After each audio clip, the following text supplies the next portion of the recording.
How's everybody doing? And thanks for watching. This is George over here at Wicked Warnings in the new expanded shop, still under construction. What are we looking at there but a brand new 2021 F-150?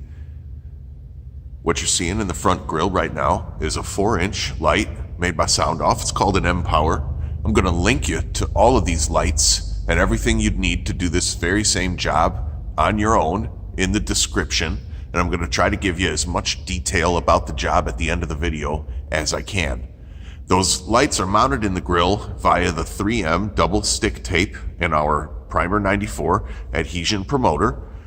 There was no holes that were needed to be drilled in the grille to use those lights where they are. I'm able to put a little bit of RTV on various select spots right before you stick the light to add just a little bit more bond. But I've had no problems bonding that light right to the grille opening on these newer F-150s. That's an amber white light.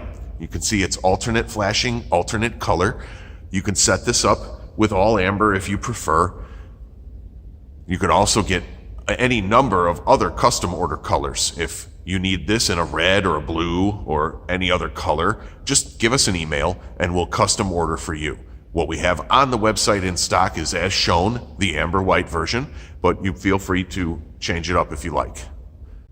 Alrighty, around the back, we're running our Wicked Warnings auto flasher module on the cargo light and the factory LED reverse lights, as well as the same family of light, the Sound Off M-Power, but in a 3-inch version right next to the rear license plate, and you can also see there in the badge.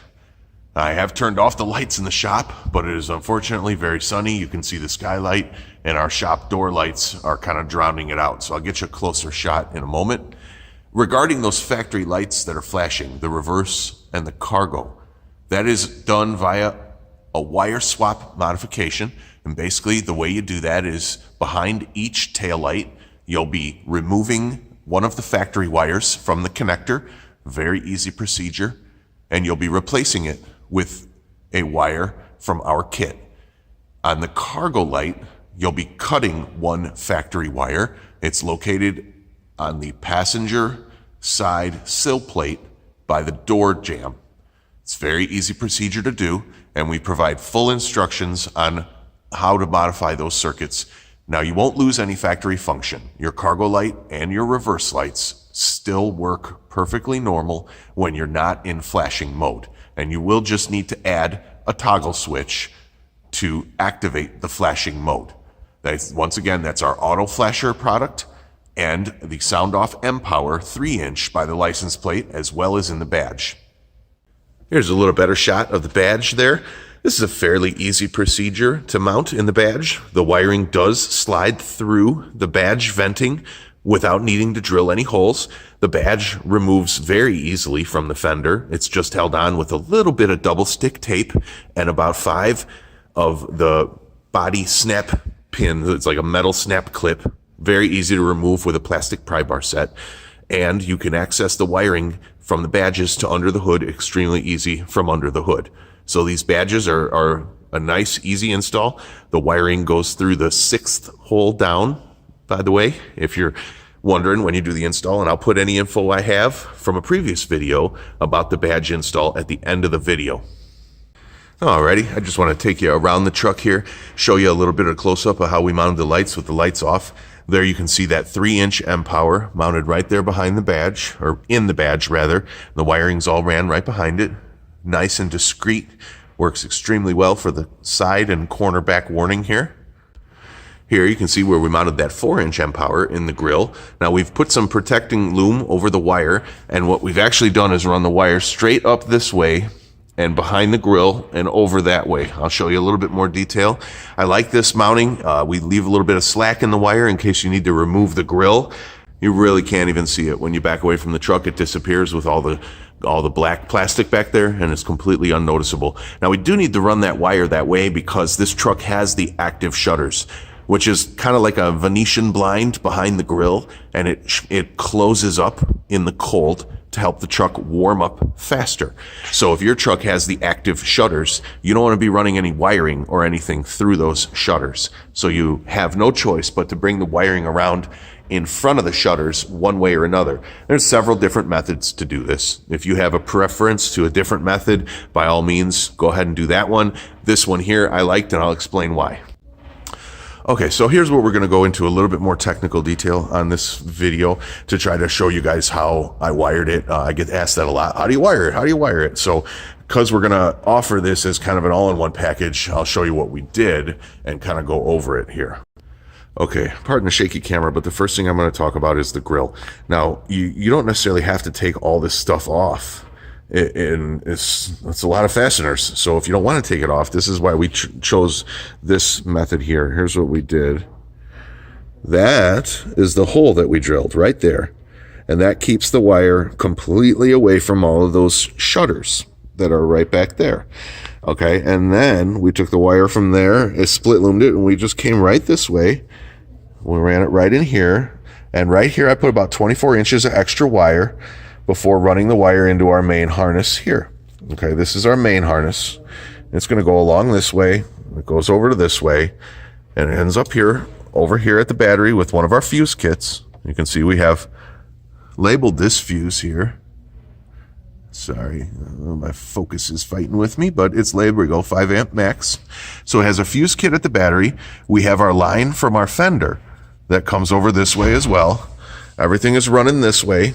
We split loomed it nice. The split loom you have to get on your own. We ran it this way across here, tied it off. We were able to go right under this here. Now over here is the exact same procedure. You can see right in the front here where we drilled that hole, and we were able to run the wiring right here. Now I didn't remove any of this stuff, which is awesome. Saves time. And the grills on these are not coming off all that often. I could put a connector here if you like. If you want to put a Molex connector or a Deutsch connector, feel free. I put 24 inches of wire there, and that's more than enough to take the grill out and set it down out of the way, replace the radiator, whatever you have to do, and put the grill back. If you need to separate it, you can. But I like to keep all the harnesses nice, so I kept my main harness here. Everything's taped up. We went down this, went underneath here, we came around here, and then we went down through the factory boot right there.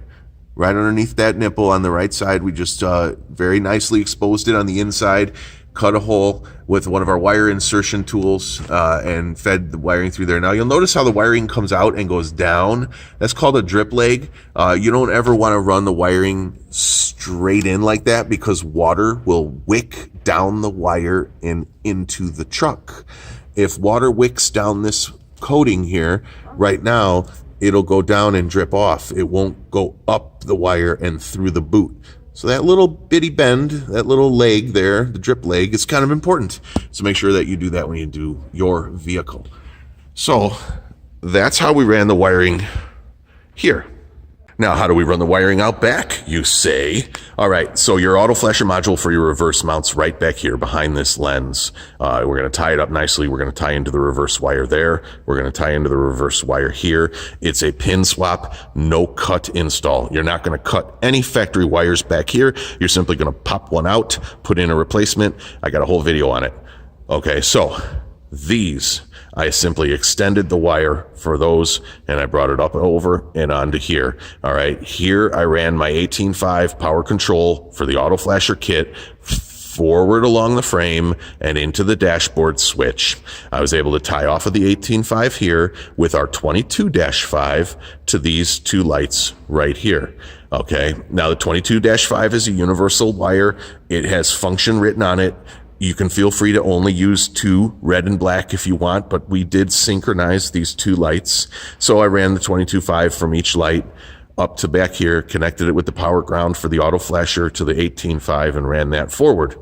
So hopefully that solves what we did back here. Now that 22.5 that we were running, that's going to be about 15 feet of 22.5 back here. Now back up to the front as well. I'm going to say another 15 feet of the 22.5 for the front lights. That'll give you enough to give you sufficient slack for the grill lights. And the 22.5 is what gives you the ability to synchronize the lights together. The badge lights along the side here, Now, I didn't feel the need to synchronize those to anything, so we're actually running those on an 18-2, a nice longer one that comes up this way. It comes along here, goes all the way around that way, and goes into the truck. Now, underneath the split loom here, you're going to join these wires together. You're going to create your own harness. I don't have the exact schematics on how to tie that all in, because that's fairly easy. It's just power and ground and synchronization. That little bit of work, I'm sorry, you guys are going to have to kind of do on your own. But the 18-2 is what we're using to run the badges, and I'm going to include 25 feet of the 18-2 for the badges. Now we're running the power and ground wire here. I'm going to do 25 feet of a 16-2 power and ground and a fuse kit. Okay, so that'll get your 16-2 power and ground from the battery, and you can ground. Here's where we grounded right here on the side. We actually grounded right here on the side, factory ground terminal right there. And you can see our wire runs right around here like this. So we zip tied it up. So we've got the 16-2 wire, we've got the 18-2, we've got the 22.5, we've got the fuse kit, we've got the auto flasher. The last thing I'm going to also talk about is over here on the cargo light auto flasher. That is actually going to install right in here. It wires in very easily here, and there'll be a 18.5 power control wire connected to it that'll go this way and end up over in the corner at your switch. Okay, so that's all included in the cargo auto flasher kit. So that already comes prepackaged, as well as the 18.5 for the reverse. The auto flasher kit has everything you need, and we're also including the wiring for these M powers as well. So in here, I'll show you a little bit about my switch location. This is where we did the switch, and I will say one thing, that this switch needs to go over this way about 1/8 of an inch. I had to just take away a little bit of a plastic edge in there to make it fit there, so it could just go over. And the easy way to find a good spot to lay that switch right there is I used like a nickel. And when I laid the nickel, I could see if it was curved enough or if the switch was going to lay nicely. I like that switch right there because you cannot really drive away without noticing that your LEDs are on. And on this particular trim, this truck right here, that switch worked well right there. We were able to,